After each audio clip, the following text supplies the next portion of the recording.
วัสดีตอนเช้าจ้าวันนี้จะพามาดูเศรษฐกิจใหม่ค่ะบุญสมตอนนี้กำลังจะพามาดูหอยนางรมที่หน้าบ้านค่ะ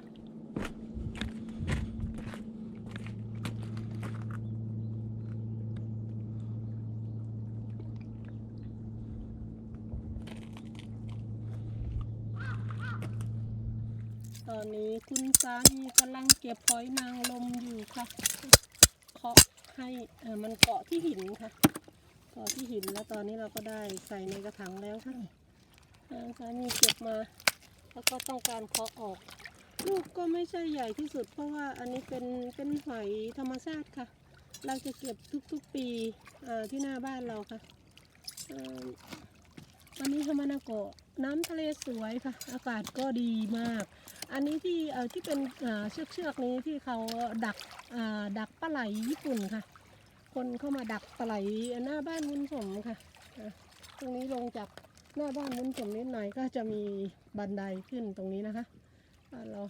ตอนที่พายุพัดผ่านคนเขามาทำหินให้ใหม่แล้วค่ะทำสวยเหมือนกันค่ะแต่ว่าแดดเข้าเนาะมองเห็นหินบ้านบุญสมหรือเปล่าจะเป็นเข้ามาก่อหินให้ค่ะคนทำอะไรนะคนทำก่อสร้างหินเขามาทำให้วันนี้อากาศดีค่ะมองเห็นผู้ยิซังไหมเอ่ยสีขาวๆแล้วก็จะ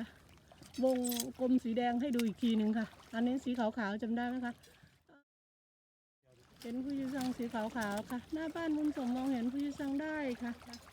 แล้วก็วันนี้อากาศดีค่ะน้ำทะเลสวยฮามานาโกะก็มีต้นที่เขาเลี้ยงหอยนางรมค่ะวันนี้เห็นดีๆค่ะ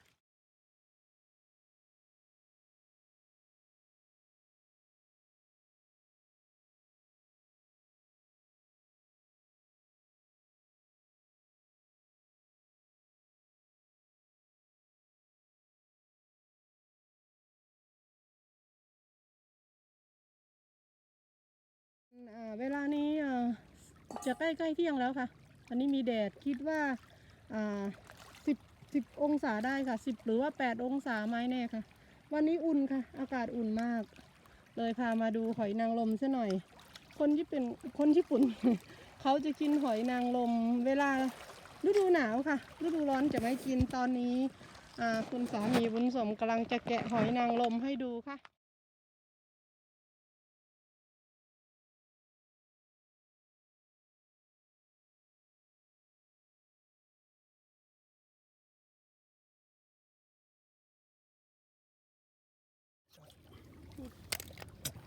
ลูกใหญ่ค่ะอันนี้3ตัวก็ใกล้ๆเต็มตูดกระมังเล็กๆเราแล้วค่ะตัวใหญ่เหมือนกันคิดว่าจะเอาไป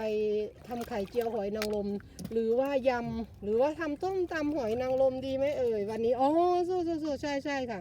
เดี๋ยวจะทำส้มตำหอยนางรมให้ดูคิดว่าอร่อยเลิศเหมือนกันค่ะนานๆแล้วอยากจะกินส้มตำหอยนางรมตอนนี้สามีบุญสมเก็บได้ที่ยังไม่แกะนะคะเต็มกระถางเลยค่ะแต่ว่าเขากำลังแกะบุญสมกลัวธรรมดาบุญสมแกะไม่เป็นค่ะกินเป็นแต่ว่าแกะไม่เป็นบุญสมเลยเขาต้องสั่งเป็นคนแกะให้นานแล้วเวลาลูกข้าวมาเมื่อ2 ปีที่แล้วลูกข้าวก็ถ่ายวิดีโอให้หลายคนดูค่ะที่หน้าบ้านเราเก็บทุกปีค่ะแต่ก็มีมาตัวใหญ่ๆมาทุกปีเพราะว่าแถวนี้มีคนเลี้ยงหอยนางรมเลยมีเชื้อหอยนางรมมาเกาะที่หน้าบ้านเราค่ะ